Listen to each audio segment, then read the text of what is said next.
Bueno, vamos a empezar esta parte de la nueva escuela mexicana. En realidad, lo que vas a ver de la nueva escuela mexicana es una situación de una mezcla de leyes aplicadas. A ustedes se les preguntan aplicadas en el examen y el curso, creo que ya lo tomaste también, ¿no? Para la nueva escuela mexicana. Todo es bueno, la mayor parte es aplicado, pero realmente eh, todo lo ponen a nivel legal para luego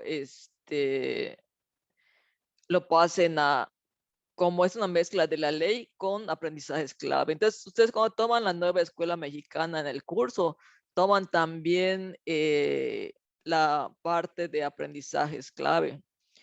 Y es una mezcla de esto, pero elevaron todo a nivel de ley. La Ley General de Educación, como te decía, básicamente es como el Estado es el rector de la educación pública y privada y tiene mucho que ver también con la economía de cómo se maneja el dinero o particularmente en esta ley, cómo se va a distribuir el dinero, ¿no? No en cuestión presupuestal, pero sí dónde se debe priorizar la parte de este reparto. Entonces, parte del principio de que toda persona tiene derecho a la educación y de allá toma, o sea, ese es el tercero constitucional. Entonces, al tener cualquier persona derecho a la educación, finalmente también aplica la parte de los derechos humanos, de que todos somos iguales ante la ley y tenemos derechos que ellos llaman inalienables. Somos seres humanos y solamente por ser humanos nos merecemos el respeto, ¿no? ¿Cuándo empiezo yo a tener derecho a la educación? O sea, desde que nazco yo tengo derecho a la educación porque es inalienable ese derecho, o sea, nadie me lo puede quitar. Pero ¿cuándo se activa este derecho? En el momento en que yo ingreso por ejemplo, en el caso de tu hijo, inició su derecho a recibir educación obligatoria en preescolar y obligatoria el Estado al impartirla es gratuita. Entonces, cuando él entra a, a la escuela, al preescolar, que es parte de básica, entonces, aunque esté en un CENDI, los CENDIs iban a quitar el preescolar, los pusieron con esta nueva ley, entonces regresaron a lo de antes. Entonces, al entrar él, todo el sistema público, toda la secretaría, todas las dependencias vinculadas con educación deben centrarse en que él inicia su escolaridad, sigue aprendiendo de manera permanente. Entonces, todos los recursos económicos, los recursos pedagógicos, todo debe ser para que él siga aprendiendo de manera permanente. O sea, él va a terminar su escuela, va a terminar su carrera y de todas maneras va a tener las habilidades para seguir aprendiendo solo o por su cuenta, ¿no? Entonces, este proceso permanente de educación, o sea, mientras dure la educación básica y la obligatoria, que es la de la prepa, todo el sistema educativo va a buscar que él aprenda, ¿sí? Ese es parte de su derecho a la educación. Y ellos usan mucho el desarrollo humano integral porque esto significa que no solamente van a ser transmisores de conocimientos, sino que van a desarrollar habilidades cognitivas, habilidades sociales y habilidades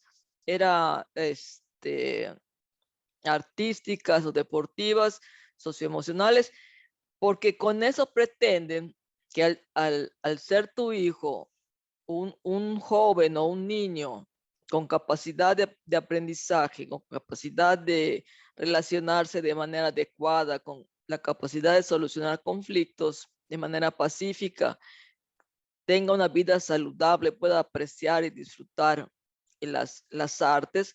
Con esto, él puede impactar en la transformación social. Aquí siempre se le ha dado a la escuela como que el mayor peso para el cambio social, ¿no? O sea, no es en este programa o en esta ley, sino esto es algo de hace mucho tiempo en el cual siempre la escuela, al ser el primer agente socializador, se le da mucho peso a que nosotros transformemos, porque somos partes del sistema, transformemos la educación. Entonces, transformemos la sociedad.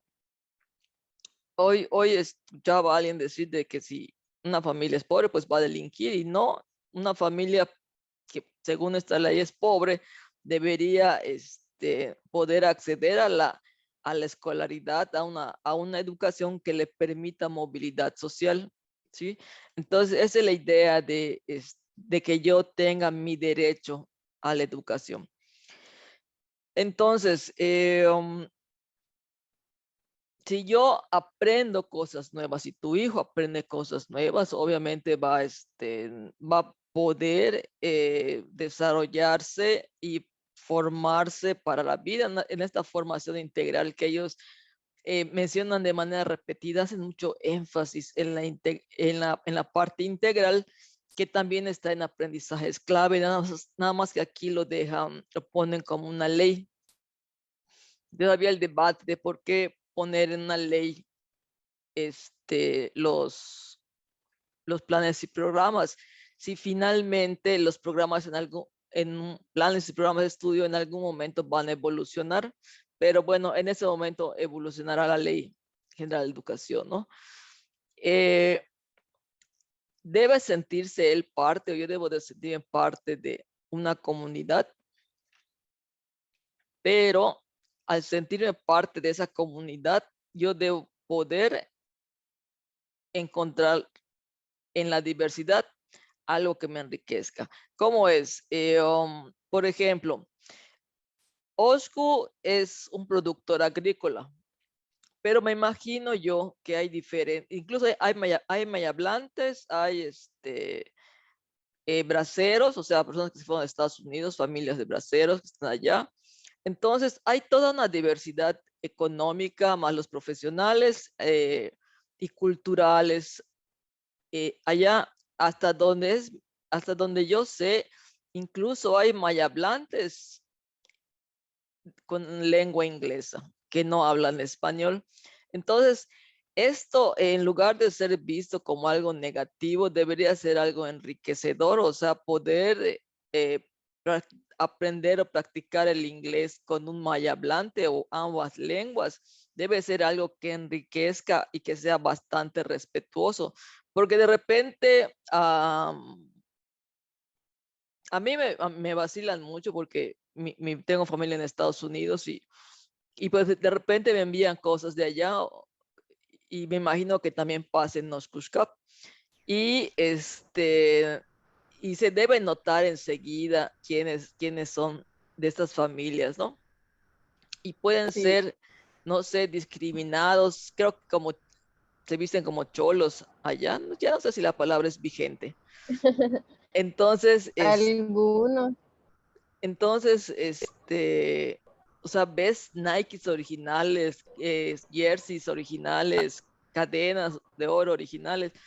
Y yo no sé cómo toda esta cultura puede entrelazarse porque además reciben turismo. Entonces, imagínate todo lo diverso que es Oshku, siendo un lugar pequeño, ¿no? Porque Mérida todavía se divide como que en secciones, pero Oshku es una convivencia puntual de todos los grupos sociales que hay allá.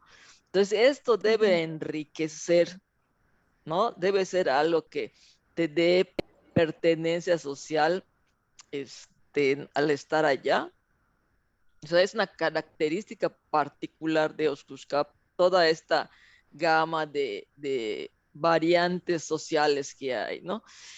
Y la escuela debe enseñar esto, o sea, cuando la escuela eh, transforma, informa y forma, debe enseñar esta parte equitativa y solidaria. Por ejemplo, esto de la equidad lo desarrolla más adelante.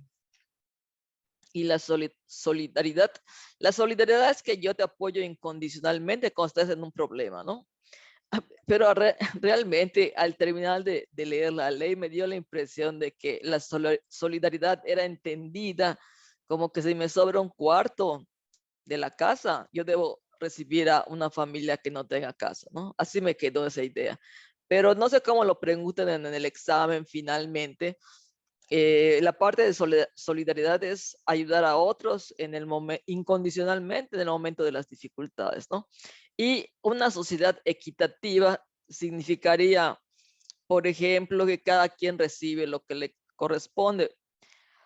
Cuando reciben remesas las personas, pues la gente finalmente se va porque no tiene oportunidades de trabajo o porque lo que gana en Mérida, aquí o allá, o sea, es muy diferente en el poder adquisitivo. Los agricultores también tienen otra visión cuando exportan a cuando tienen un consumo local. Entonces, los apoyos que debiera dar el gobierno, porque finalmente, cuando hablan de una parte social, también incluye la parte gubernamental, deberían ser no los mismos para todos, sino que, por ejemplo, ciertos apoyos a los agricultores, ciertos apoyos a los que son migrantes o son braceros, cierto apoyo a los profesionales y así dividir ya sea los impuestos, las tasas, las escuelas, y para tener esta sociedad equitativa, ¿no? Hay un ejemplo que me resulta a mí muy claro. Por ejemplo, si eres de familia de maestros o si conoces maestros, los maestros, de los jubilados estoy hablando, hay diferentes niveles de jubilación. Hay personas que se jubilaron con 6,000 pesos, hay personas que se jubilan con 15,000 y hay personas que lograron una jubilación de 100,000 pesos. Entonces, cuando llega la pensión universal, porque esto lo digo porque lo escuché con dos maestros que estaban a punto de jubilarse, que estaban entre los 20 y los 30. No sé cuánto sea la pensión universal, pero uno le decía al otro, sácala porque ese dinero, o sea, saca tu pensión porque ese dinero, si no lo agarras tú, lo va a agarrar otro. Entonces, tal vez esta es cuando es universal, es para todos igual, pero si es equitativo, debería hacerse un censo y, por ejemplo, los docentes que están arriba de, no sé, 30,000, 50,000 pesos, no tengan acceso a esta pensión, sino solamente los que tengan una pensión de 6,000, entre 6,000 y 10,000 pesos, que todavía hay, porque en mi época, o sea, te jubilabas a los 50 años, o sea, recuerdo una vez un desayuno donde unas viejitas estaban presumiendo, pues yo ya tengo 40, pues yo ya tengo 35. Yo dije, no puede ser de servicio. Entonces, eran los años que habían estado jubiladas. Entonces, las jubilaciones de hace 25, 30 años, pues no se comparan, tal vez, no lo sé, con las jubilaciones de ahorita. Entonces, en eso radica la equidad y la universalidad.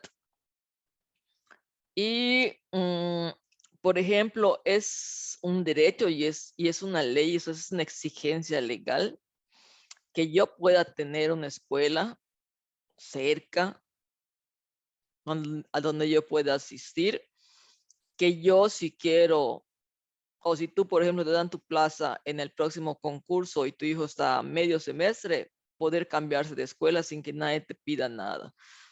De hecho, el acceso a la escuela debe ser incondicional.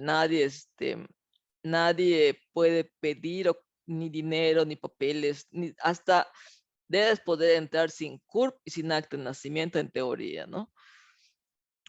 ¿Tiene derecho o tengo derecho a permanecer? ¿Qué significa esto de permanecer? Permanecer es que no solamente yo pueda entrar, pueda tener libre tránsito, cambiarme de escuela, sino que se den todas las condiciones para que yo no deserte. Porque muchos niños desertan después de que, por ejemplo, cuando lo repiten, llega una edad en que a los 14, 15 años, eso se veía mucho en mi época. Yo tenía compañeros, tenía yo, no sé, 10 años y los compañeros tenían 15 años. Estaban en cuarto todos. Y pues ya a los 16 ya chole, o sea, ¿qué haces en quinto? Y te sales. Entonces la idea es permanecer, es dar todas las condiciones para que tú te quedes en la escuela y que puedas seguir aprendiendo y que salgas a tiempo. Por ejemplo, ahora con la pandemia se promovió a todos, ¿no? O sea, que si entregabas tareas, no entregabas tareas, si te conectabas, no te conectabas. Eso, a pesar de que pueda ser cuestionable porque se pasó o se promovió a aquellos niños que pues no tuvieron acceso a la educación, o sea, o no se presentaron, en realidad estaban respetando su derecho a permanecer a pesar de no tener los recursos para conectarse con la escuela, ¿no? Decían las maestras, es que sí, la veo con su celular, está jugando, que no sé qué, y no se conecta. Pero bueno, la escuela por ley, o sea, por eso no me sorprendería que este año otra vez vuelvan a decir todos promueven. Y por eso se está dando esto no, es la atención al rezago o los repasos que se están dando para que no solamente estén allá, sino que sigan aprendiendo. Y por eso es universal e inclusiva, porque todos tienen derecho y hay desde la inicial hasta la vida adulta. eh, tiene que enfatizar, hacer un énfasis en la vida real y en la cultura nacional. Por ejemplo, en la vida real, en este momento estamos pasando por, no sé, una dificultad. Entonces, ¿qué es una pandemia? ¿Qué hace la escuela? Se da la tarea de hablar de esto, ¿no? O sea, de atender emocionalmente, de trabajar con los que se quedaron un poquito atrás y también valorar la cultura nacional. Los indígenas son, por años han sido discriminados, o sea, no es algo nuevo, es algo que siempre ha habido un nivel de clases, ¿no? Y, por ejemplo, Yucatán es sumamente clasista. Yucatán, en Mérida, puedes no tener dinero, pero si tienes apellido de Bolengo, o sea, eres de la casta divina. Ah, De hecho, así se les llama a, a, a muchos de yucatecos de aquí, de la alta sociedad de Mérida, son la casta divina. Entonces, ¿cómo me puedo quedar y seguir aprendiendo si yo elimino todas las barreras para el aprendizaje y la participación? Eso lo vamos a ver en inclusión, ¿no? ¿Qué es una barrera para el aprendizaje y la participación? Por ejemplo, el hecho de que estemos conectados en línea y que la escuela no tenga internet es una barrera para que los niños participen. Porque, por ejemplo, al menos yo estoy presencial, pero las escuelas que no tienen internet, yo no tengo contacto con los niños de manera virtual. Tampoco les permitieron asistir, a pesar de que la ley dice que pueden ir eh, los niños que quieran, van 2, 3. Algunas escuelas están yendo todos, pero esto de la conectividad fue una barrera para el aprendizaje y la participación social durante toda la pandemia. Entonces, la autoridad, ¿qué tiene que hacer? tiene que dar acceso y dar ajustes razonables, aunque esos ajustes este año fueron radicales en cuanto a que todos promovieron. En realidad, en un contexto más o menos complejo,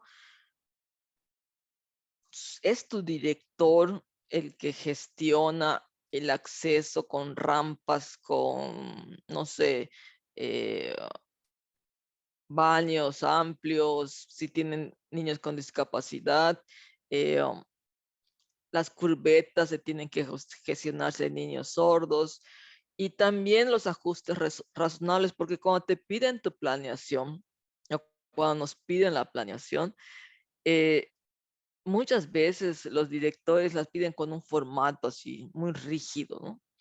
Y entonces es esta autoridad que te pide un formato muy rígido que te debe permitir hacer los ajustes para que todos los niños aprendan, porque no todos los niños tienen discapacidad. Hay niños que simplemente no te prestan atención. Los adolescentes son muy egocéntricos, están en ellos, en su vida social, en la foto. Entonces, eh, ahí tienes que buscar formas para que aprendan. Y solamente, fíjate, se va a acceder a educación especial si hay una valoración del alumno, si los padres están de acuerdo, si los maestros consideran que sí es adecuado recibir educación especial, ya sea de que vayan a tu secundaria, no sé si en los Pushcap haya servicios de usar en la secundaria, o vayan a un CAM, un centro de atención múltiple. En los Pushcap sí hay hay centro de atención múltiple. Sí, hay camp, pero ninguna secundaria tiene USAER, solo Fíjate, kinder y primaria. aquí en Mérida ya están cubiertas algunas secundarias y el proyecto es cubrir también las secundarias porque sí te llegan niños con problemas de aprendizaje que tuvieron USAER en la primaria y se van a la secundaria y tú te quedas así como que, ¿qué hago con ellos, no? Y sin embargo, por ejemplo, atendimos a una niña con síndrome de Down, que aparentemente la mamá estaba de acuerdo en llevarla a un camp, pero la maestra de primaria no. O sea, la maestra de primaria consideraba que la niña podía estar en su salón recibiendo las clases que ella daba. O sea, tuvo que haber una labor de convencimiento hacia la maestra para que viera las bondades de un camp, para que la madre accediera, porque finalmente los maestros son la influencia principal con los padres de familia, de educación especial es como periférico, ¿no? O sea, a veces está presente, a veces no, pero la que siempre está presente pues sí, es el docente regular. Entonces, generalmente el vínculo lo generan los padres con ellos. Y mandar a un niño, por ejemplo, de tu secundaria a un CAM, cuando ya hizo toda su primera regular, que sí podría hacer porque finalmente también les enseñan actividades laborales. O sea, tendría que ser una labor de convencimiento importante hacia los padres de familia. Porque si un niño fracasa en la escuela, finalmente va a desertar. Y si tiene una discapacidad y no es atendido en la secundaria, tal vez podría estar aprendiendo un oficio en un campo. Y sin embargo, se necesita que los padres decidan que sí va a ir a un camp para que puedas puedas enviarlo. O sea, tiene que ser voluntario el traslado, ¿no? Y todavía nosotros no llegamos a las secundarias. En Mérida hay algunas secundarias, pero sí tenemos niños muy comprometidos en las primarias, digo, comprometidos con síndrome de Down, con discapacidades, con parálisis cerebral, que esos, aunque nosotros querramos que se vayan a un camp, ahora o al terminar la secundaria, si los papás no quieren, se quedan allá en la primaria, ¿no? Y seguramente se irán a la secundaria. Y la secundaria tendrá que hacer allá no serían ajustes razonables, serían ajustes importantes en la cuestión de los contenidos, ¿no? Porque los ajustes razonables pueden ser en lo que enseñas, en cómo lo enseñas o en cómo lo evalúas. O sea, es todo, dentro de todo tu proceso pedagógico puedes hacer diferentes ajustes razonables. Entonces aquí hablan de la equidad y la excelencia. ¿Qué es, como decía, la equidad y la excelencia? ¿Cuáles son los grupos prioritarios? ¿Dónde les voy a invertir más educación, más dinero? Los que tengan rezago educativo, de hecho hay un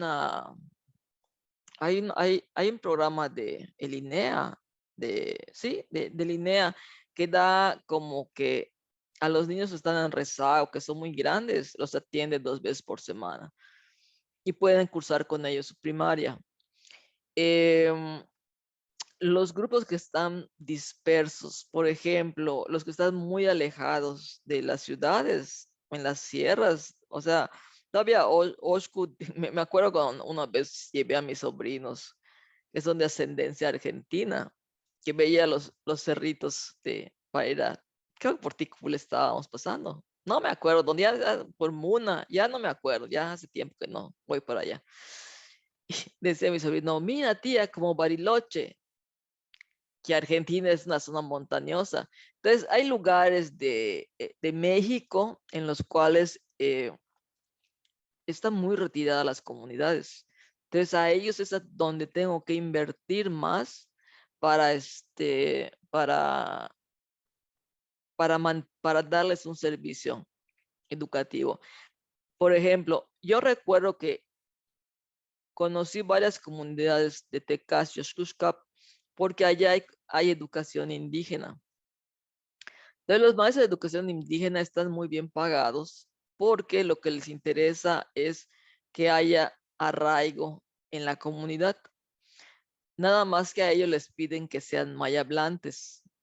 Yo no vi muchos mayablantes porque estaba esta idea sí, prevalecía hace 10 años, un poco más, la idea de que tuvieran que hablar español, cuando en realidad el enfoque es que hablen su lengua materna, de preferencia. Entonces, dónde meto más dinero?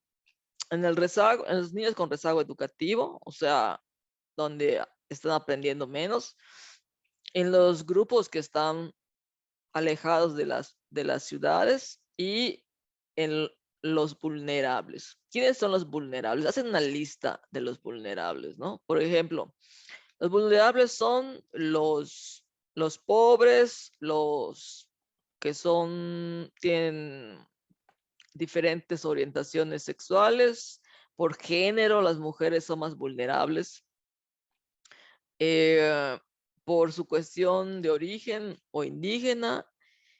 Y no sé si hace poco leí, no sé si lo supiste, de esta niña que se escapa del suegro porque se muere el hijo y como el suegro ya había pagado por la niña, por el matrimonio, se quiere hacer de la niña, ¿no? Entonces la niña se escapa y meten a la cárcel a la abuelita, a ella y a las 2 hermanitas, a la cárcel comunitaria. Entonces fue un escándalo a nivel nacional, hasta, de hecho, intervinieron colectivos feministas para que pudieran sacarla de la cárcel. Entonces, este es un grupo vulnerable. La equidad, en realidad, si bien en México prevalecen las leyes y costumbres sobre la parte legal, un grupo vulnerable como es un infante no puede estar por debajo de los usos y costumbres. Por equidad, tendría que dársele una preferencia legal para que ella pudiera brincarse los usos y costumbres y conforme a derecho tener acceso a educación, a una familia, a un ingreso decoroso, todo esto es equidad. Y la excelencia la definen como, lo definen muy bien al final, como este proceso mío como docente de que yo puedo apoyarte en tu aprendizaje para que logres todo lo que te propongas. Entonces, esta es parte de la Ley General de Educación, que cuando tú revises aprendizajes clave, vas a darte cuenta que en realidad muchos conceptos se repiten entre uno y otro, o cuando tomes su curso de la nueva escuela mexicana, porque lo que hacen, a mi juicio, es de aprendizajes clave, boom, toman empiezan a legalizar algunas cosas de allá. Y por eso llega la nueva escuela mexicana, ¿no? Y la dividen en funciones, en criterios y en varios aspectos. Por ejemplo, ¿cuál es la función o para qué sirve? La nueva escuela mexicana es el nombre que se le da a esta ley o a esta nueva forma de eh, abordar la educación, ¿no? El Estado es el que tiene la rectoría, así le llaman, o sea, ya seas público o privado, tú tienes que llevar planes de estudio de la Secretaría de Educación. Que esto es letra muerta, realmente las escuelas privadas, y lo hace poco lo dijeron, ¿no? En una reunión que estuvimos, las escuelas privadas son bastante libres, o sea, pueden hacer muchas cosas que nosotros no, que estamos más restringidos por ser empleados del Estado. Pero, ¿cuáles son las funciones o las tareas de esta nueva escuela mexicana, que es CEP o el gobierno mexicano? Va a buscar esa equidad de la que conversábamos, va a buscar esta excelencia, la mejora continua del proceso educativo. Por ejemplo, ahorita en el Consejo Técnico hicieron un corte, van a evaluar y luego van a volver a tomar el plan de mejora.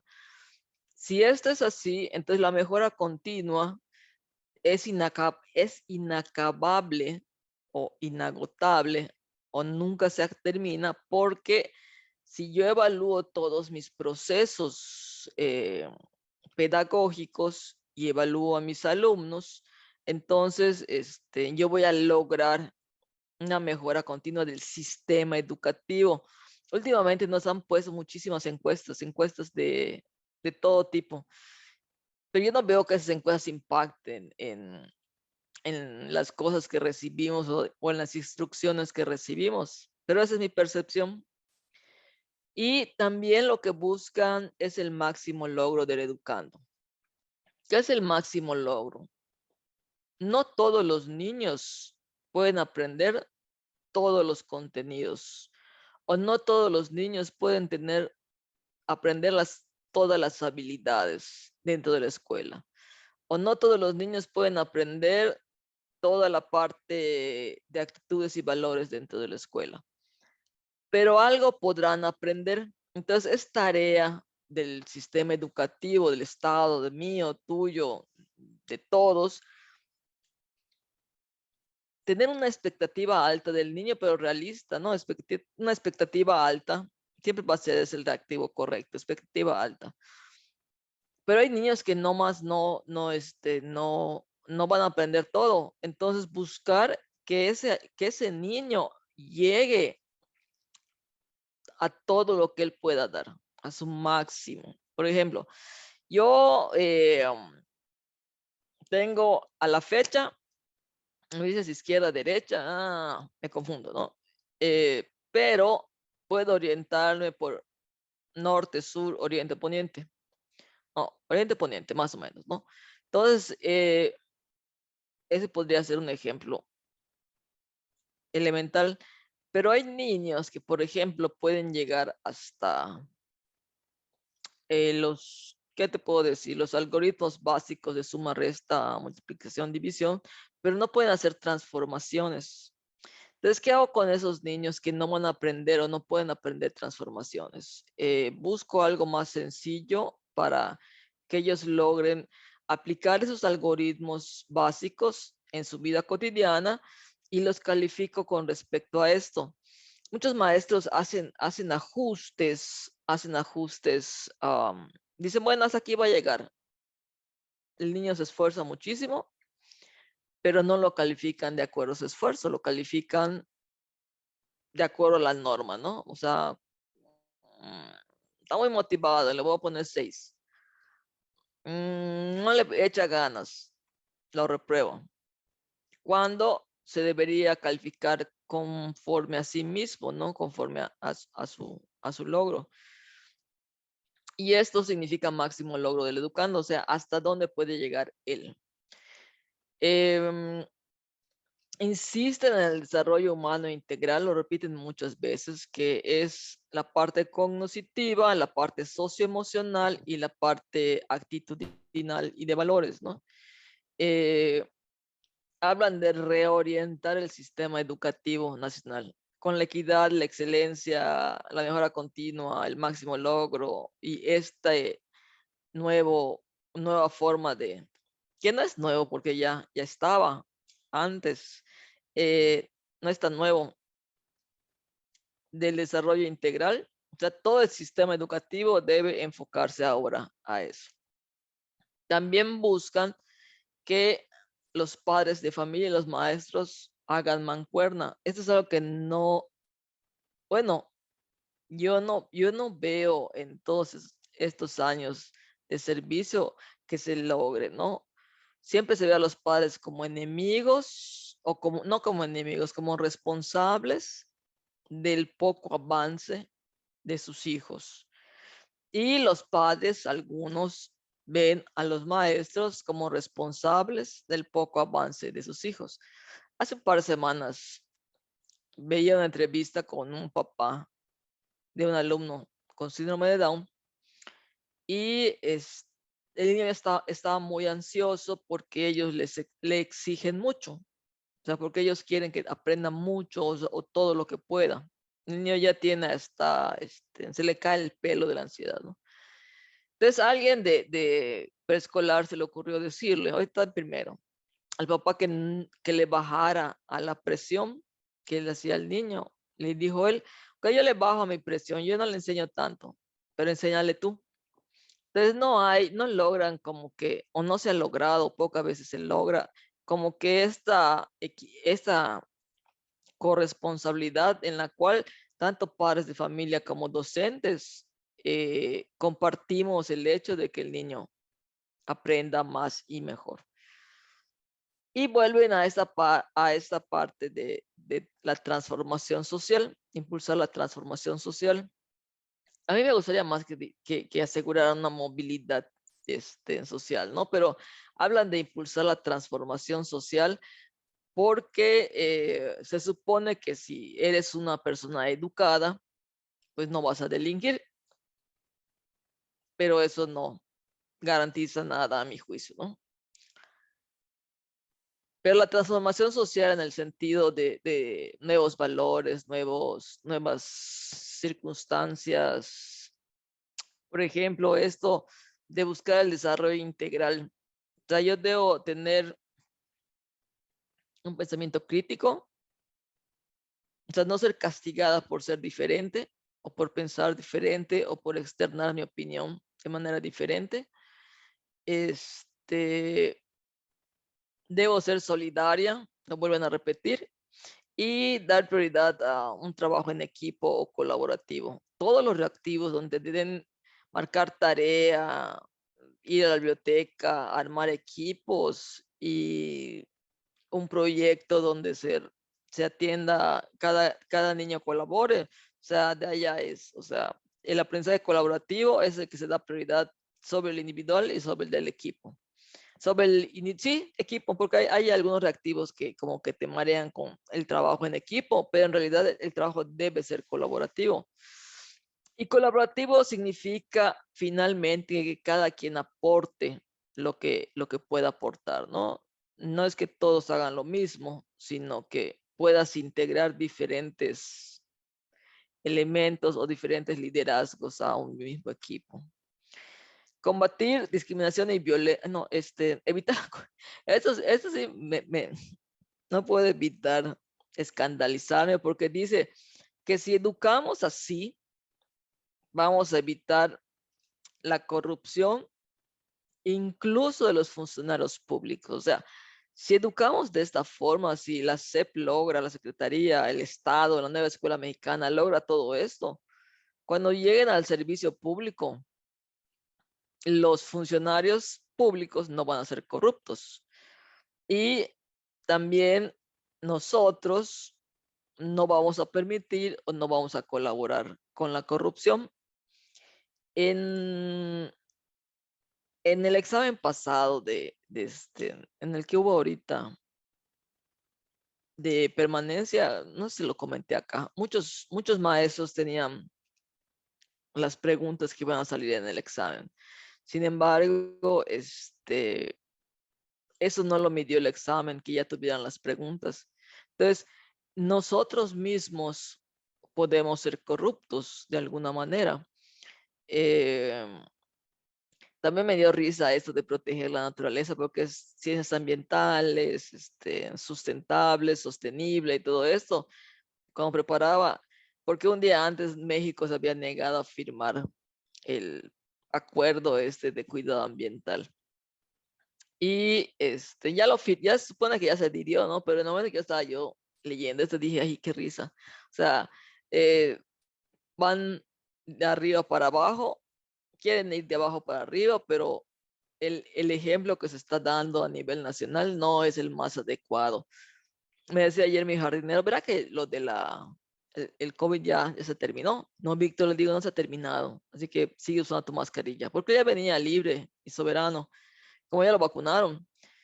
Entonces, hay un impulso de la economía. O sea, si yo tengo habilidades para trabajar, para mejorar, para esta movilidad social, entonces obviamente voy a impulsar la economía y va a haber, ellos hablan de una justa distribución del ingreso.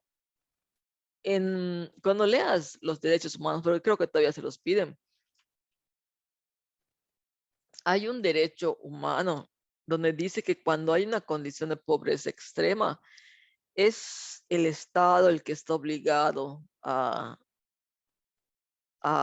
dar apoyos económicos. Entonces, la justa distribución del ingreso es una interpretación que, que bueno, yo digo, si trabajo 10 horas, debería yo ganar por 10 horas. Bueno, como están ustedes en secundaria, ¿no? Tú deberías tener acceso a, a obtener la misma oportunidad de que un maestro que hace 10 años está presentando y no ingresa.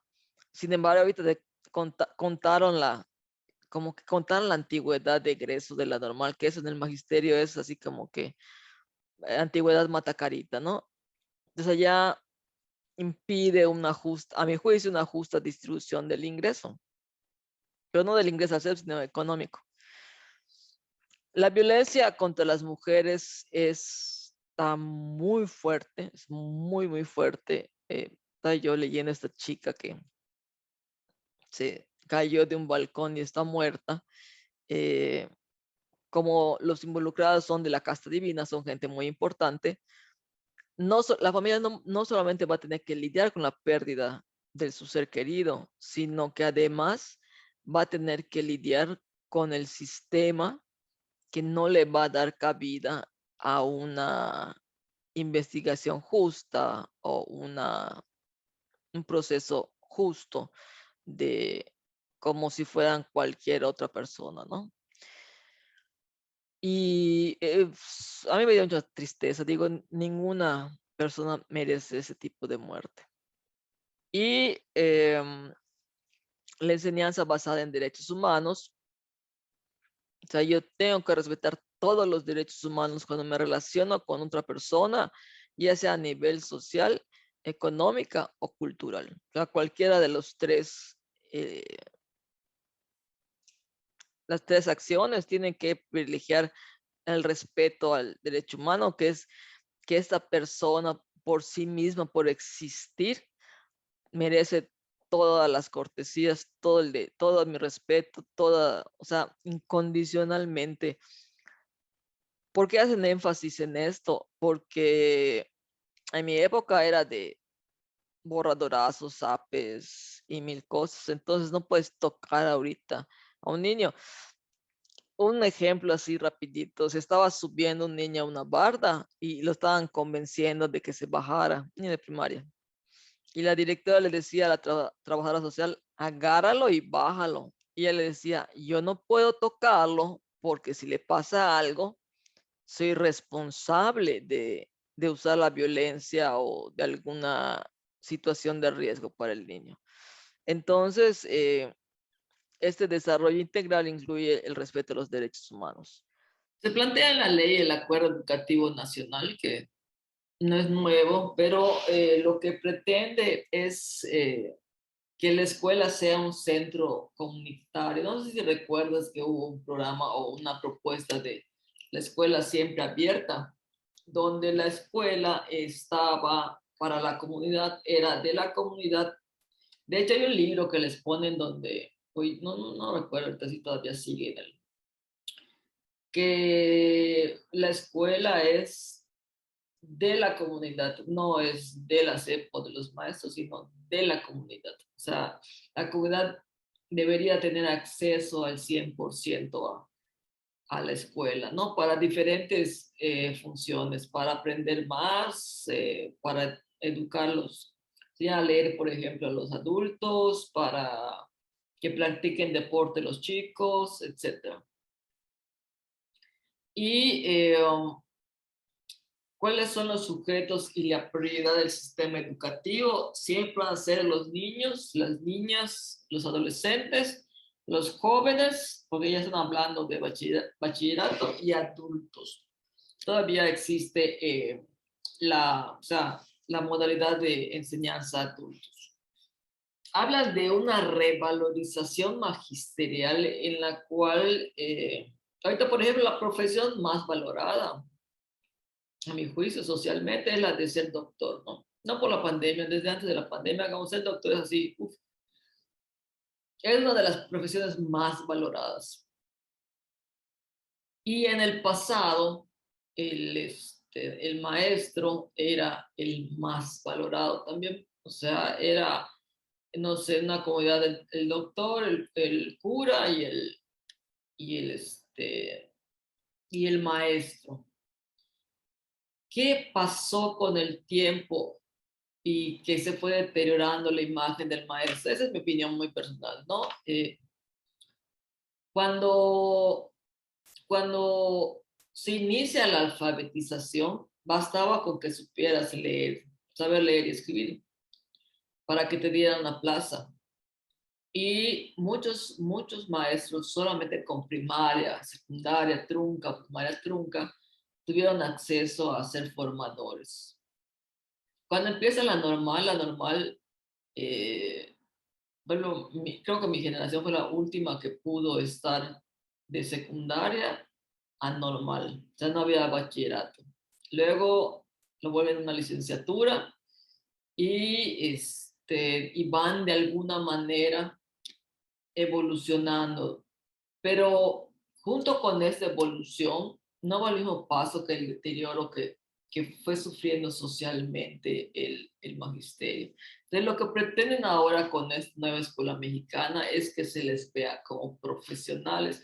Por ejemplo, tú dices que eres ingeniera o eres, y dicen, pero dices que eres maestro, dices, no importa qué tan bueno seas o que no, o sea, todavía hay un dejo de desprestigio para los docentes.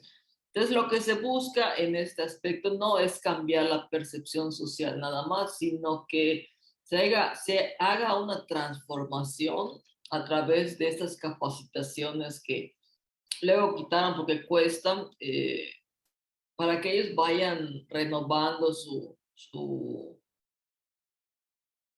formación. En primaria todavía hay maestros que enseñan con mame, mi, momu, que no tiene nada de malo, pero ya hay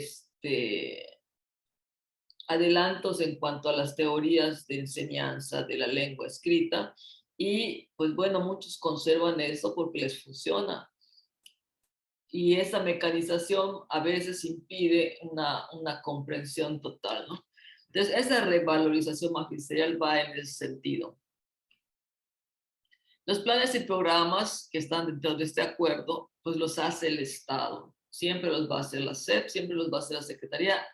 Pueden otros opinar, pero el que hace los planes y programas es la Secretaría, o el gobierno o el Estado.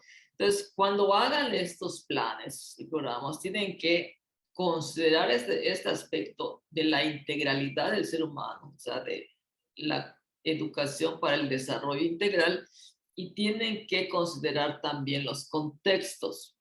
Por ejemplo, en Oshkushkap hay varios contextos, desde un semiurbano, urbano, me estoy atreviendo a pensar agrícola, indígena, porque recuerdo que había escuelas indígenas en las Sí. comisarías, Ujú. y se debería contextualizar todo eso en los planes y programas de estudio, todas esas posibilidades. En Mérida ya no hay agricultura, todos los ejidos se han vendido ya para el entorno urbano. Entonces ya no queda esa variedad tan categoría como existe en algunas comunidades como Xuxcap, ¿no? Entonces, los planes y programas deben permitir esta posibilidad que tú puedas hacer un contexto de tu comunidad e incluirla dentro de la escuela, porque si hay un contexto, hay ciertos intereses y hay ciertos eh, temas y motivaciones que abordar. Y habla de que hay que darle prioridad, de hacer consulta a los pueblos indígenas para retomar los modelos educativos. En realidad, aprendizaje clave ya contemplaba enseñar lengua indígena o enseñar en la lengua indígena, pero al ver que esto era muy costoso, dieron marcha atrás y se quedaron con la parte de que te puedes apoyar en la comunidad para enseñar con la lengua indígena, pero sí darle prioridad a, no español, o sea, el español va a ser una segunda lengua siempre, ¿no? Tratar de enseñar a partir de la lengua indígena, si la lengua del chico es una lengua indígena. De los fines de la educación. Oh, qué busca la educación en el país? Este desarrollo integral que repite una y otra vez, esta formación humanista. La formación humanista significa que yo voy a enseñar a partir de la cognición, de la parte emocional y social y la parte de los valores o el sentido moral. Teorizando derechos humanos, lo repiten otra vez. El amor a la patria, a sus símbolos y todo lo demás. La cultura de paz, o sea, buscar esta resolución de conflictos que no sea por medio de la violencia, que ahorita es muy usual resolver todo a gritos y sombrerazos o a golpes y pues la violencia está muy presente en el país, ¿no? Pero la cultura de paz, promover estos acuerdos, de la resolución de conflictos a través del diálogo. Ser solidarios con las otras naciones sin comprometer nuestra independencia nacional y nuestra soberanía. Eso no creo que se los pregunten. El civismo, esto es lo que te decía, el civismo, enseñarle civismo a los niños para que cuando se incorporen a la vida pública sean honestos y respeten todo lo que no es de ellos. Conocimiento de las etnias. Aquí, como te decía, por ejemplo, aquí somos de origen maya, ¿no? Entonces, yo sé, porque me lo han explicado, que incluso dentro de la lengua maya hay diferentes modos de hablar. Entonces, lo ideal es que tengamos, o que tengas, o que yo tenga un conocimiento de las etnias que existen en tu comunidad, en el país, para aprender a valorarlos, ¿no? el respeto a la naturaleza en el sentido de no, digo, no, no ir por las energías sucias, sino por las energías limpias, el desarrollo sostenible, el desarrollo sustentable, protegernos del cambio climático, las emisiones contaminantes, etcétera. Fomentar la honestidad en todos para que cuando lleguemos a ser servidores públicos no nos robemos nada y cualquier otra cosa que fomente el bienestar del país, ¿no? Entonces, todo lo que signifique un bienestar como país, como ciudadano, como persona, debe entrar dentro de esa educación que el país busca, que son los fines. O sea, ¿cuáles son los fines? ¿Qué estoy buscando cuando educo?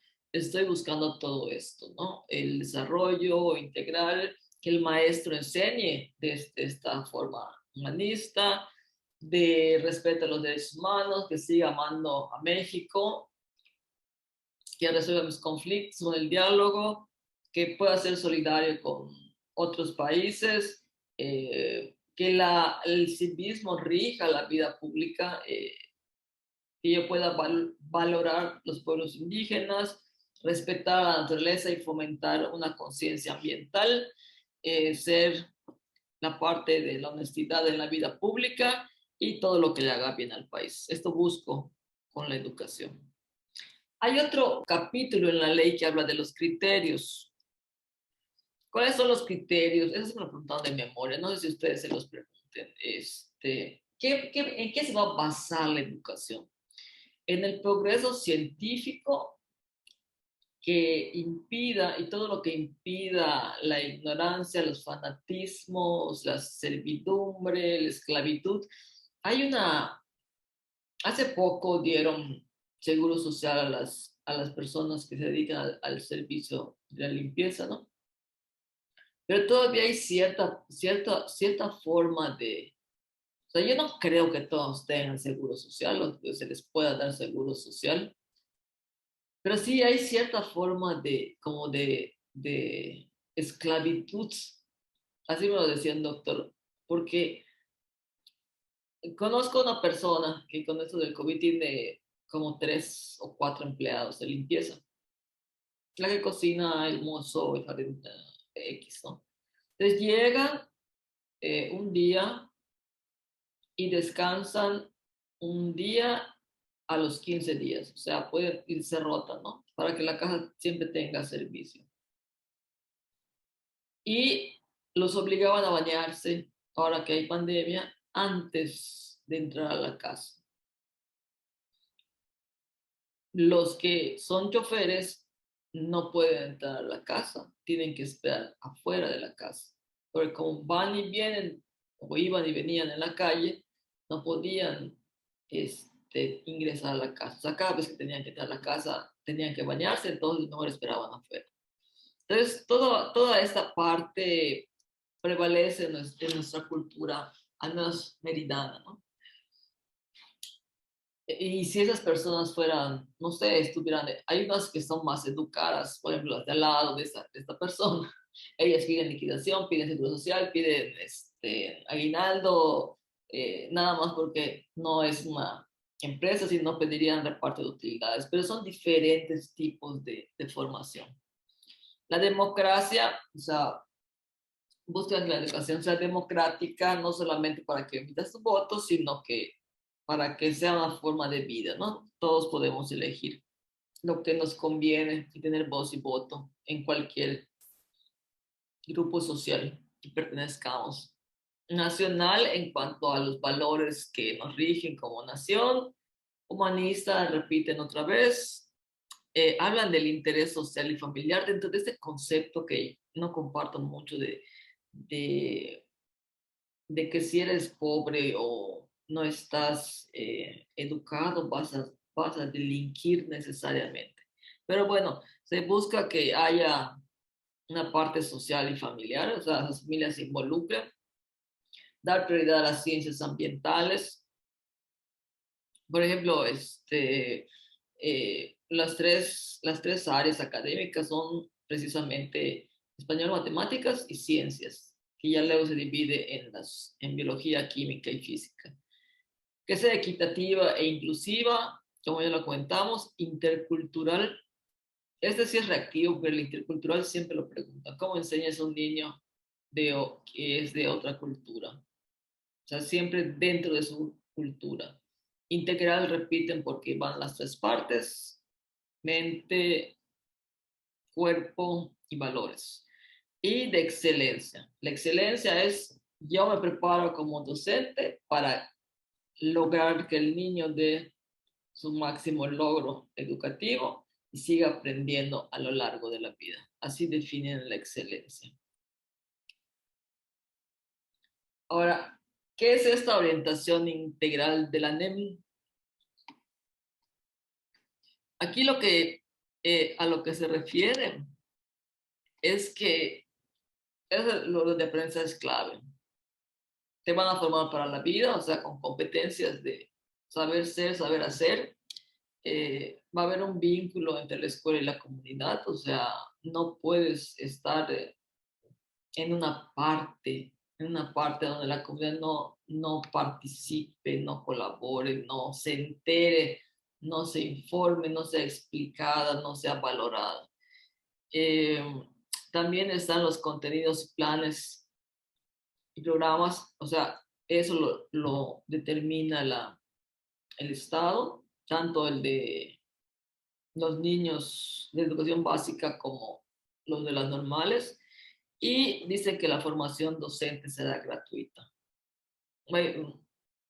La formación docente posterior o sea, a tu ingreso a la SEP. Desarrollaron varias plataformas o dieron indicación de que se desarrollen cursos y plataformas gratuitas para los que estén en la Secretaría, pero creo que solo 2 o 3 estados, como comenté en alguna sesión, lo hicieron, que fue Yucatán y Jalisco. Siempre ha estado muy a la vanguardia, y tal vez Nuevo León, pero fuera de ellos 3, 2 más, no hubo mayor éxito en estas plataformas porque requieren dinero. ¿Okay? Luego viene toda la lista de contenidos que deben contener o que se deben contemplar dentro de los planes y programas de estudio, ¿no? O sea, es una lista de contenidos. O sea, te dicen pensamiento lógico matemático, español, la literacidad, las ciencias, y te dan todo el listado. Yo no sé si eso realmente se los pregunten como tal o les hagan una aplicación de las diferentes áreas de estudio, pero es una lista de contenidos que se divide en todo lo que vemos en aprendizajes claves: lógico matemático, escritura, ciencias ambientales, sostenibilidad, pensamiento geográfico, geométrico. Todo esto está enlistado. Valores, arte, educación física, vida saludable, o sea, lo vuelven a repetir. Establecen cuál es la preescolar, aparte de preescolar, de primaria, de secundaria, media superior y normales. O sea, ¿qué le corresponde a cada quien?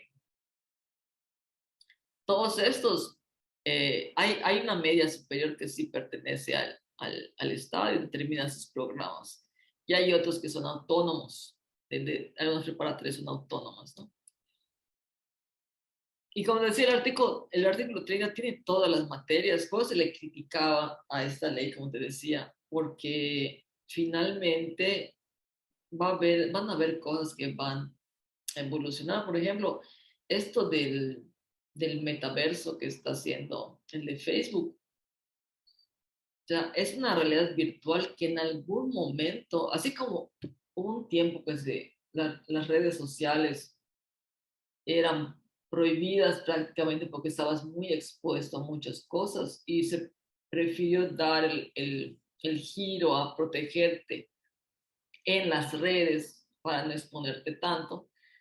O sea, los planes y programas de estudio empezaron a hablar de protección en las redes sociales. Así va a haber que hablar dentro de un tiempo no muy largo del metaverso y cómo protegerte de esta realidad virtual que te va a envolver. Me decían los papás, es que está todo el día el niño con su celular, un niño de 9 años. Yo pienso realmente que ahorita el celular es como una extensión de vida, ¿no? Todo lo consultas por el celular. Es ya, o sea, si ya no, si no aceptamos que el celular es una extensión, vamos a, no vamos a poder acoger al niño, acoger a la cultura virtual y todo lo que con eso implica para guiarlo, ¿no? Aceptar primero que, bueno, sí, los celulares ya están hechos para niños, porque hay juegos y te sale más barato tal vez que una computadora y es más portable que una tablet. Entonces, hay cosas que van a cambiar y poner una lista de contenidos, pues bueno, eso fue lo que se decidió. En algún otro momento tal vez se decida otra nueva ley de educación, porque finalmente esta ley de educación se hace con propósitos administrativos, que es quitar la carrera, la admisión, los exámenes de oposición y la permanencia de los docentes. Y aprovechan para tomar aprendizajes clave, a mi juicio, y enlistarlos acá. Entonces, no, realmente no sé qué tanto se los pregunten de memoria. Yo pienso que todo eso se lo van a preguntar. Estoy suponiendo que van a preguntarles todo esto de manera aplicada, Aplicada, sí. con casos. Y los casos pues van a ser Ujú, prácticamente los mismos que salgan en tu curso. ujú. Y, pero esto bueno, a mí me parece interesante porque finalmente te piden revisar la Ley General de Educación. Ahí está legislada la nueva escuela mexicana. Y cuando tú hagas tu curso, todos esos conceptos legales que son también académicos, pero los convirtieron en ley, pues van a hacer que tal vez comprendas mejor, resulte más fácil. Porque de repente preguntan, te ponen casos que dices, bueno, eso, ¿de dónde viene? Porque hay todo esto atrás, ¿no? Esta ley que se transforma en un plan de estudios que es aprendizaje clave y que luego le ponen un nombre que es Nueva Escuela Mexicana y te ponen un curso y sacan 100 preguntas de allá. Entonces, estas 100 preguntas, yo ya no seguí con la ley general de educación porque todo lo demás es administrativo. O sea, de cuántas escuelas, dónde se va el dinero, quién se va a hacer cargo de la infraestructura. O sea, eso creo que no les preguntan quién va a remodelar las escuelas, si se va a repartir el dinero entre los papás para que ellos lo vean, porque todo lo demás ya es administrativo, pero los conceptos de aprendizaje que están en esta ley y que luego van a ver en su curso, todo es aplicado. Pero finalmente esta aplicación es una combinación de esta ley y del programa de estudios. Y todos esos artículos o ese articulado, que es la nueva escuela mexicana, que la puedes reducir en los mismos conceptos de aprendizaje clave, que es desarrollo integral, evaluar para aprender, inclusión, equidad y tecnologías. O sea, fuera de eso, es bastante redundante, ¿no? Y a ustedes se les van a poner eh, en casos, en estudio de casos, y entiendo que son los mismos casos que prácticamente que les ponen en videos y trabajan en el examen, porque les hacen una evaluación, en, les hacen preguntas al finalizar un tema y esas preguntas pues, se las ponen redactadas en otros conceptos, pero finalmente evalúan lo mismo, porque no hay mucho de dónde salirse. O sea, son esos cinco elementos tal vez que, de las funciones, los criterios, las bases de educación y cómo puedes tú llevar, cómo te lo vas a encontrar en la escuela y en el salón de clases, ¿no? Y qué criterios vas a aplicar y qué vas a hacer. La escuela es incondicional, el niño entra, se queda y sale a tiempo.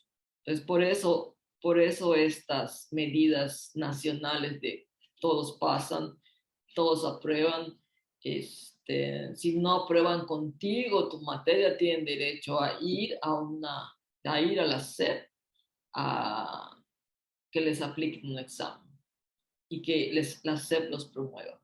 Porque todo esto es para buscar que salgan a tiempo. ¿Ok?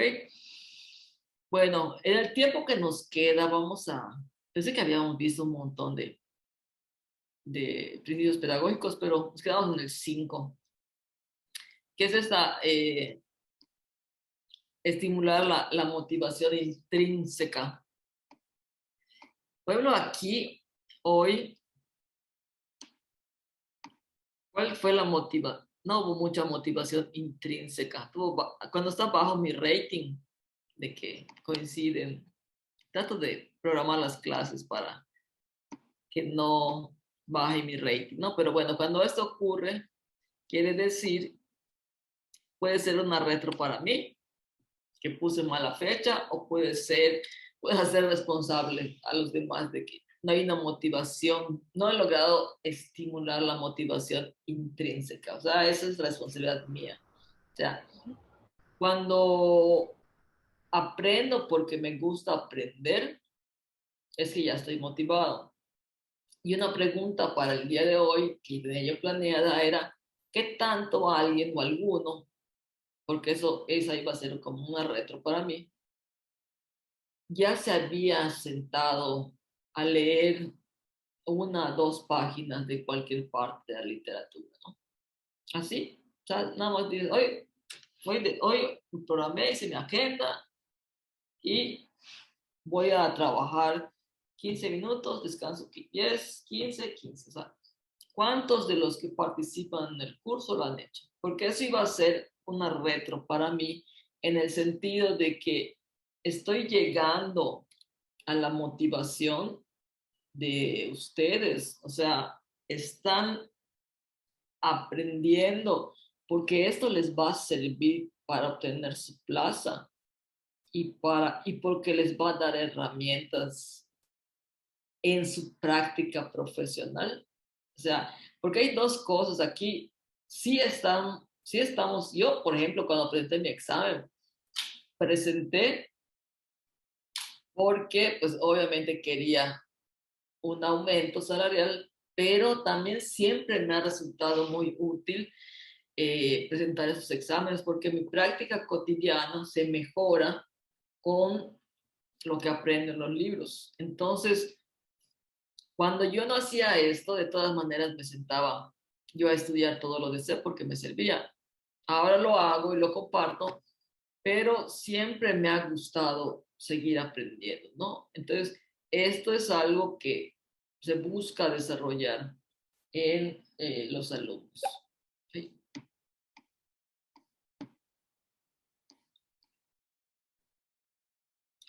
Aquí esto es vygotsquiano. Vygotsky que decía, solo se aprende cuando estás con otros. O sea, un ser aislado no aprende. O el aprendizaje mejora cuando estás con otros. Entonces, ¿dónde se aprende mejor? En colaboración, en grupos sociales, trabajando en conjunto, compartiendo el aprendizaje y cómo se comparte el aprendizaje a través del lenguaje. ¿Sí? Entonces, la naturaleza social del conocimiento es este concepto que surge de Vygotsky y de otros teóricos que dicen, bueno, yo aprendo con el otro, compartiendo mi experiencia, compartiendo mi lenguaje, compartiendo el hacer cotidiano. Por eso los planes y programas dan siempre preferencia a los proyectos, a los trabajos en conjunto y a las exposiciones grupales, ¿no? Porque hay un compartir social. Aunque al final luego de repente sale alguien que dice, bueno, ya hice tu parte, págame. O te dice, no sé, tú no entras o todos trabajamos menos él. Pero la idea de trabajar en equipos es esa, es el compartir siempre y seguir aprendiendo. O se aprende más cuando estás con otros, se aprende mejor en grupo.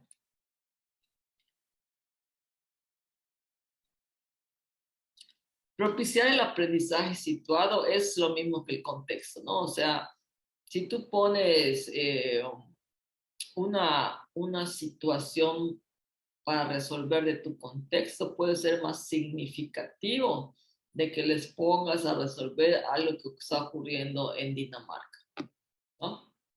Por ejemplo, ayer veía una película de los rusos, de unos rusos, y digo, bueno, pues sí, pero fue más cultural porque realmente un aprendizaje este, real no, no ocurrió. Y incluso con los videos que pasamos o proponemos, hay videos que sí impulsan un aprendizaje situado y hay videos que nada más son recreativos. Entonces, el aprendizaje situado es que tú diseñas una situación didáctica para que el alumno resuelva algo de su contexto.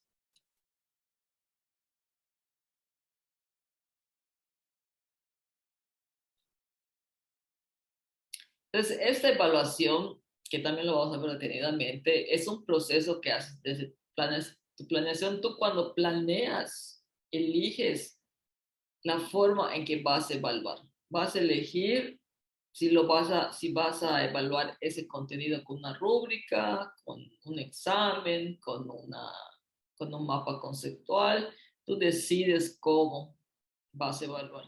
Entonces, diseñas en la planeación tu evaluación, tu situación didáctica, o sea, toda tu secuencia de aprendizaje, qué vas a hacer tú, qué va a hacer el estudiante, cuáles son los contenidos que vas a abordar, siempre desde una situación problemática dentro del contexto. Y cuando tú tengas tu resultado, o tus alumnos tengan sus resultados, o tú ya hayas calificado y veas, bueno, no sé, la mayoría está en 6. ¿Qué dice de ellos y qué dice de mí? ¿Qué no pude enseñar bien? Porque las calificaciones deben de pertenecer a una curva, a una campana, ¿no? A la curva de Gauss.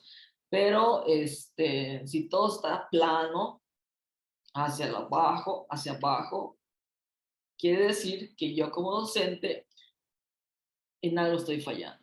Entonces, la retroalimentación o la evaluación se entiende en aprendizajes clave como algo que te va a enseñar a ti como docente cómo mejorar o buscar otras alternativas para enseñar, porque la que usaste para enseñar este contenido no funcionó. Entonces, en aprendizajes clave no es a ver cómo, o sea, ya son bimestrales, vaya, o sea, tienes que hacer otra cosa. No, en aprendizajes claves son tan flexibles que tú puedes quedarte en un contenido el tiempo que consideres necesario hasta que el alumno lo aprenda. Por eso te dan pocos aprendizajes claves para que tú puedas desarrollarlos el tiempo que necesites, ¿no? Entonces, sí, al final de la evaluación, evalúo mi situación didáctica, lo evalúo de diversas formas y de lo que salga en esa evaluación también hay un aprendizaje para mí.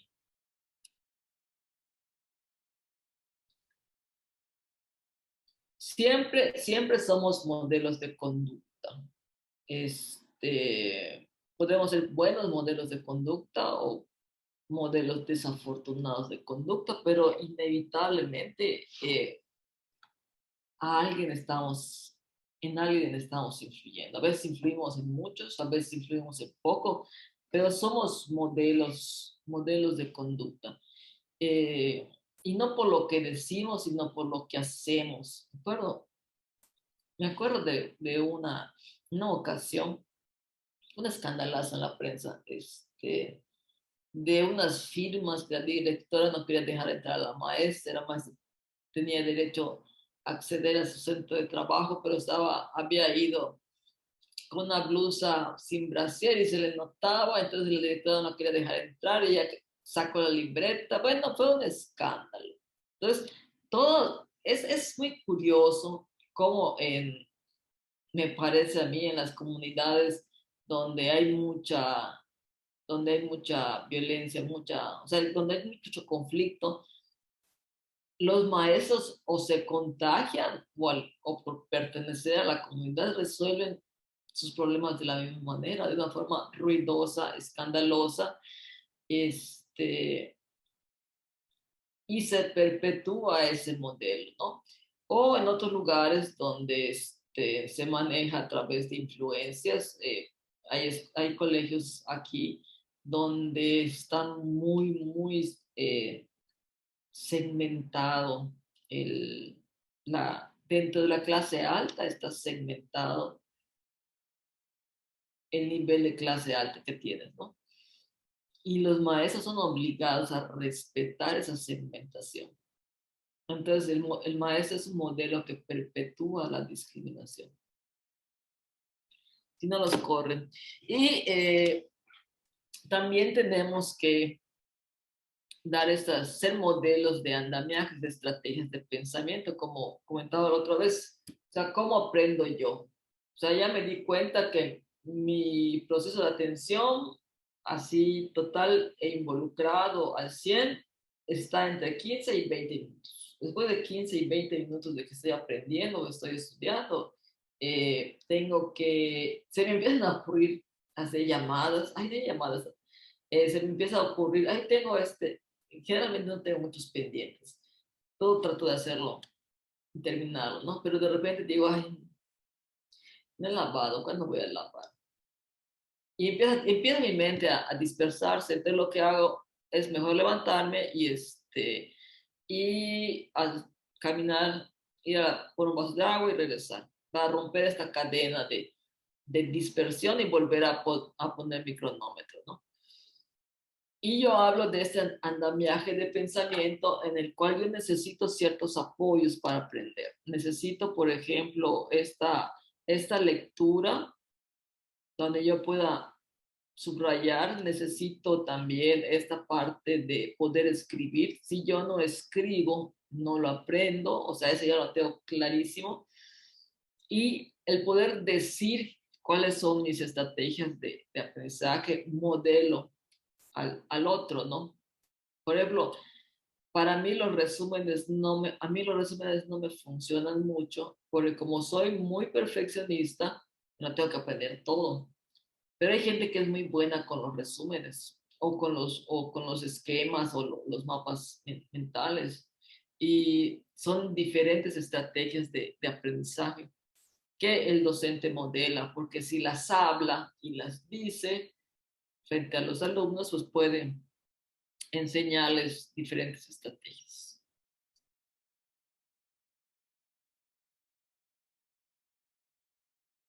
Y hay cosas que se aprenden fuera de la escuela. O sea, hay niños que llegan con aprendizajes que pueden ser superiores o diferentes al del maestro y son descalificados porque no vienen del libro. Pero hay una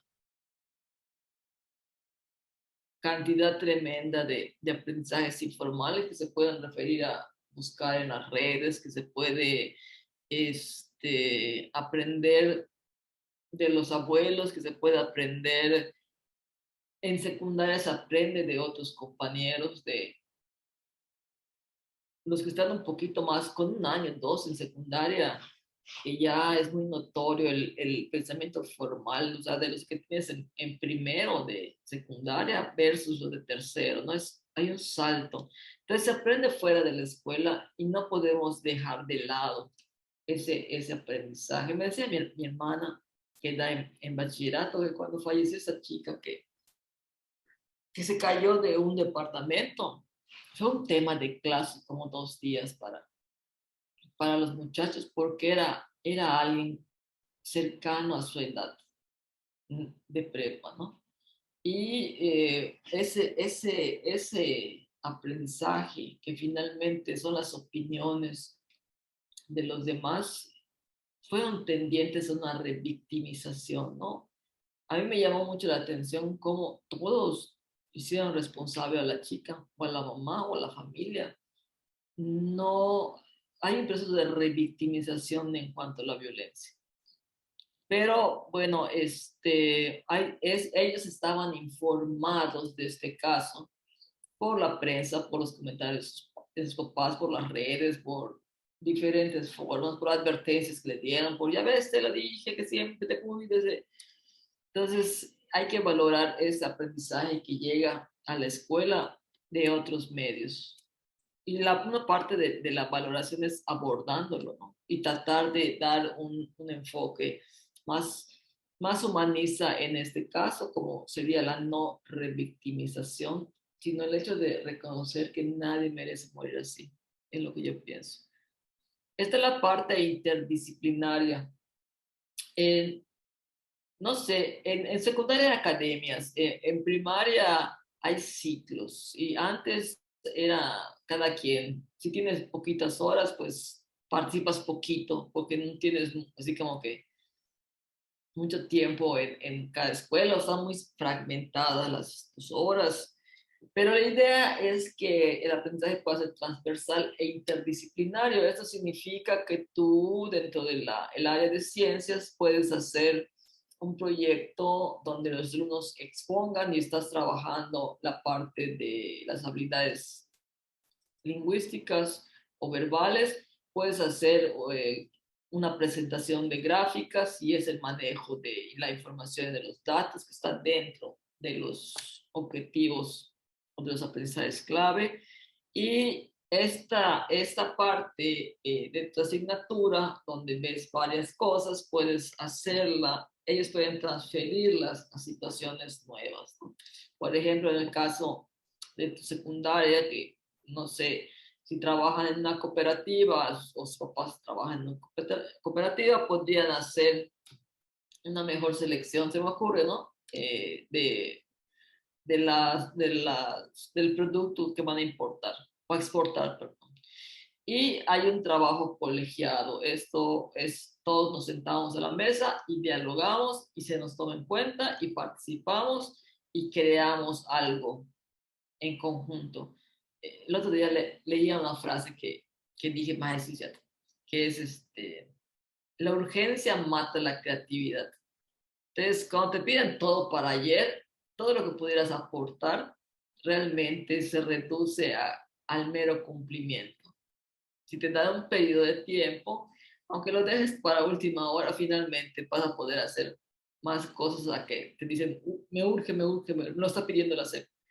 Y también esta rigidez que hay en cuanto a, el supervisor lo dijo así, la SEP lo dijo así, la academia lo dijo así, no hay una, o sea, porque la norma lo dice, en este momento así, se tiene que hacer así. Cuando en realidad todos los programas de estudio son tan flexibles que solo lo complican cuando lo meten dentro de un esquema rígido. Favorecer la cultura del aprendizaje. Aquí se aprende por ensayo y error, y eso no es malo. Hay productos intermedios. Por ejemplo, puedes pedir una tarea inicial, dar una retroalimentación, pedir un producto intermedio, das otra retroalimentación y al final ya das tu retro o tu evaluación final después de ensayos, errores, retroalimentación, ensayos, errores, retroalimentación. Se busca, sí, el aprendizaje individual, pero hay que priorizar siempre el colectivo, entre pares, entre binas, en grupo y fomentar que aprendan por su cuenta, un aprendizaje autónomo. Por ejemplo, a mí me gusta que más que ver de manera exhaustiva todos los temas, cada quien vaya desarrollando sus ritmos. Me gusta decirles más o menos por dónde es, pero lo que más me gusta a mí es ver luego cómo las personas que han venido a tomar este curso siguen aprendiendo y se siguen desarrollando, siguen, de repente empiezan a dar cursos ellos también, de repente ya entraron a la promoción, de repente son directores, de repente ya son supervisores, y eso a mí me da mucha alegría porque lo que hace es que se logró un objetivo que yo busco, que es que cada quien desarrolle su ritmo y su aprendizaje. Hay personas que dicen, bueno, no, yo solo quiero mi plaza, o bueno, yo solamente quiero más horas, pero hay personas que dicen, yo quiero todo, y está bien, entonces se capacitan por su cuenta para eso. Y es el fin de una cultura de aprendizaje. Apreciar la diversidad, solamente puedo apreciar la diversidad si yo me doy cuenta de cuáles son mis prejuicios. Yo digo, no tengo prejuicios, pero cuando llega el momento del conflicto pertinente, seguro que me sale uno, ¿no? Pero ya los tengo identificados. La diversidad en todos sus niveles, derechos humanos y la parte intercultural. La parte intercultural siempre es apoyándote de alguien que hable la lengua de la familia o de la comunidad, donde está la cultura diferente a la tuya. Y usar la disciplina como un apoyo. Hay una autorregulación cognitiva y moral, por ejemplo, hace poquito antes de que empezara, estaba yo a punto de hacer una oferta a mis sobrinas, pero fue más por el impulso de el momento, ya luego lo reflexioné y dije, no, no puedo hacerles todavía esta oferta. Pero esto se refiere más que, esto es la parte moral, ¿no? O sea, les iba a hacer una invitación que después a lo mejor a mí se me iba a complicar mucho. Y dije, bueno, me voy a esperar para ver cómo están las cosas y lo hablo con ellas. Y la autorregulación cognitiva es, como te comentaba hace un rato, yo ya sé cómo aprendo, yo ya sé cuándo procrastino, yo sé cuándo, o yo tengo una técnica ya para cuando dije ya, no dejé pasar mucho tiempo, me tengo que aplicar. O cuando estoy muy dispersa, o sea, puedo autorregular eso. O cuando decido no hacer nada, también lo puedo hacer. Pero siempre dentro de la disciplina que se va a manejar en el salón de clase, es una disciplina en la cual todos participan, se llegan a acuerdos para que haya un ambiente cordial y seguro. Hoy estamos en pandemia, ¿no? Pero, por ejemplo, o estamos presenciales o estamos en línea o como sea, pero de cualquier forma, siempre pueden haber agresiones o discriminaciones, ya sea en línea, virtual, presencial, en redes.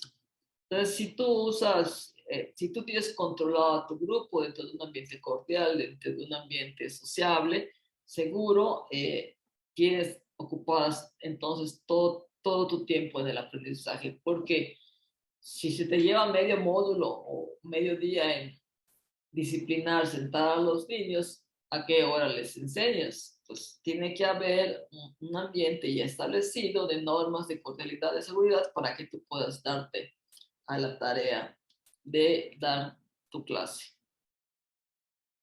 Entonces luego viene aquí una reflexión de si ya tienes esta parte de los principios pedagógicos, puedes tener también áreas de mejora, ¿no? Pero lo ideal o la parte de que nos piden a nosotros o en este examen de ustedes son los 14 principios pedagógicos. ¿Sale? ¿Tienes alguna duda, Carla? Hasta ahorita. Con lo de los principios pedagógicos, son como de memoria, o sea, nos dan el reactivo como tal y hay que seleccionar alguno. Fíjate que yo esperaba, al menos en mi examen, que me los preguntaran así tal cual. O sea, ah, pero no, como todos estos 14 principios luego los dividen en temas apartes, bueno, ¿no? Por ejemplo, este principio pedagógico de la diversidad, hay una clase que doy que es de inclusión. Ujú, Esa parte de la cultura del aprendizaje que es vigosiana está en el libro de desarrollo del aprendizaje entre pares. O sea, hay otros libros en los cuales se apoyan para, por ejemplo, la parte contextual, hay otros libros que hablan de esto. Así que estos principios pedagógicos, algunas cosas las preguntan de memoria, pero que vienen de otros libros. Por ejemplo, Barreras para el aprendizaje y la participación social. Te dan ujú, 3 libros, que es Orientaciones, me parece, el de aprendizaje clave de equidad, de barreras y de inclusión, y uno más de inclusión educativa. Y allá a mí sí me preguntaron de memoria es conceptos, pero no de aquí, sino de esos libros. Entonces, los aprendizajes, yo creo que les ponen más de aplicación en la nueva escuela ujú, mexicana que en esta. Es mi percepción. Pero no sé cómo lo veas tú, porque son 2 exámenes que presentas, uno en la mañana y uno en la tarde. Entonces, lo que sí estoy segura, de lo que sí me acuerdo, es que todos los aprendizajes, todos los principios pedagógicos, como se ven por áreas, la evaluación, la inclusión, la planeación didáctica y el aprendizaje colaborativo. Entonces, lo que me preguntaron de memoria, me lo preguntaron de otros libros. Y lo que me preguntaron aplicado, que fueron bien poquitos, fueron más que nada los enfoques de los programas, de planes, de los programas de estudio, los enfoques de las asignaturas, que es lo que ujú, generalmente lo preguntan aplicado. Entonces, así tal cual, los 14 principios pedagógicos, ujú. no recuerdo que me los hayan preguntado. Me preguntaron los de Ok. egreso, de secundaria. Ajá, Ese sí me sí, preguntaron de eso sí. memoria. Pero estos, no me los preguntaron de memoria, me los preguntaron con otros libros de memoria, Ujú, y lo que me preguntaron fueron los enfoques aplicados, pero así medio aplicados porque estaban bastante reconocibles. ¿No? ok, Pero sí, sí, yo los esperaba así de memoria y no, no, eso no. ¿No? ok, gracias. Y ¿Saben? ¿Qué más? algo no referente al tema, a los temas. Eh, Estaba platicando con unos compañeros en la escuela y uno mencionó que hay una posibilidad de que pidan 400 horas de curso. ¿Eso es posible? Fíjate que antes yo podía vaticinar con mucha exactitud que iba a ser el UCICAM, pero Pero ahora no. realmente son tan impredecibles. 200 horas de curso ya de por sí es complejo. No estamos hablando de que al menos Sí, te tomaste 10 cursos. ajá, Y, por ejemplo, una especialización, porque estaba yo checando, justo hoy, era de psicología, costaba como 4.000 pesos el módulo y duraba como 10 meses la especialidad y sí me daba todas esas horas.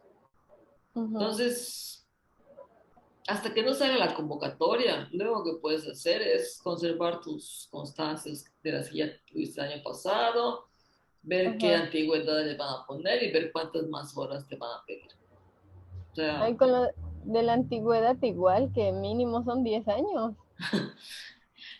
no creo que sean 10 años, es lo que te comentaba de que la antigüedad del CEP siempre ha matado carita, ¿no?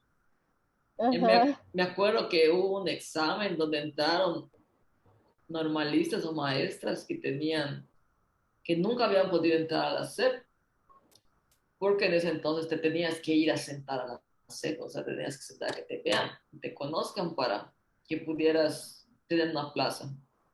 Ujú. De los primeros exámenes que pusieron, se daba a mayor número de años de egreso de la normal, o sea, si tenías 15 años de haber egresado, te daban un puntaje excepcional y brutal para que casi fuera un trámite el examen.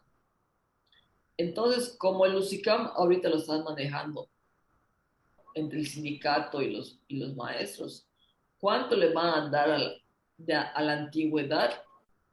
Pues va a ser importante, ¿sí? Pero muchas veces por muchos años de antigüedad que tengas, o sea, si haces un buen examen, yo creo que puedes competir. Siempre he pensado que por muy altos que estén los otros puntajes, un buen examen siempre te hace competitivo. Y Ujú. y con la antigüedad no puedes competir, o sea, Sí, tienes esta no hay edad y esta forma. edad tienes, o sea, no hay de Sí. otra. Entonces, allá yo prefiero ser omisa a los rumores y cuando yo lo veo digo, ah, sí lo están pidiendo. Pero son cosas que no puedo controlar, me explico, o sea, no puedo Sí. controlar que hoy mi antigüedad pues valga 2 puntos y que me hagan un repechaje, porque una vez lo hicieron, o sea, sobraron tantas plazas que volvieron a evaluar, que me digan la siguiente vez va a valer 4 puntos. Son cosas que están fuera de mi control. Lo que está dentro de mi control es aprenderme esto. Eso sí está Ujú. dentro de mi control. Así que yo de eso me ocuparía y pues es, son, no sabemos cómo va a ser la convocatoria. O sea, es una cosa tan simple como eso. Solo de que va a decir 0,0000000 horas y que Sí. vas a competir por 0,000, ¿verdad? Que no es cierto, porque sí hay horas Ujú. y las van a sacar hasta después del concurso. Pero no lo podemos controlar. O sea, podemos controlar otras cosas, como por ejemplo acumular horas de cursos, estudiar, pero tu edad, ¿cómo? O sea, no hay forma, ¿no? Y No. yo pienso que mientras más joven seas, más habilidades tienes para el estudio. También, eso es algo que cuenta. Aunque Ujú. le den muchas horas a... Sí, sí han logrado entrar gente con muchas, que no sé, una maestra con la que trabajo en uno de los exámenes, como tenía 20 años de egresada, trabajaba como secretaria en el ISSSTE, presentó y pum, quedó, solo con sus 20 años de antigüedad. Pero que cómo Wow. compites contra 20 años de egreso, Claro. si eres nené, ¿no? O sea, Sí. pero bueno, confiemos en que sean benevolentes con todos los jóvenes y sobre todo ahora que están permitiendo presentar a otras licenciaturas, ¿no? Eso también ya hubo un año en que no se pudo Ujú. y luego que sí, y luego que no, y luego que sí, y así están. Son impredecibles, te cambian todo, Ujú. te lo pueden cambiar todo 2 días antes. O sea, pueden sacar su convocatoria, puedes presentar y después de que tengan los resultados, cambian los criterios de prelación o cambian los criterios de cómo te van a asignar. Entonces, por eso Ujú. decía el otro día, hay que ser muy flexibles y muy perseverantes para presentar en la SEP, porque, o sea, lo único que puedes controlar son tus horas de estudio, o sea, lo que has estudiado, tus conocimientos, es lo único que puedes controlar. Sí. O sea, por ejemplo, que el examen estuvo muy corrupto, el que yo presenté, puede ser, pero, o sea, tuve un buen examen. Entonces, por muy corrupto que esté, Ujú. o sea, me va a tocar. Bien, van a acomodar a su gente, pero no lo van a colocar delante de mí, lo van a colocar un poquito atrás. Claro. Entonces, yo creo que eso es lo que cuenta, ¿no? Que te aprendas todo lo que puedas, aunque no todo lo pregunten. pero sí te da una visión Ujú. muy padre de lo que es la educación, te cambia. Bueno, a mí me cambió mucho, muchas perspectivas cuando hice mi primer examen, ¿no? Y aprendí muchas cosas que necesitaba yo y además me pagaron para que yo me las aprenda. Entonces, la bibliografía está muy, muy, muy padre. Muy bien, nos vemos. Bye.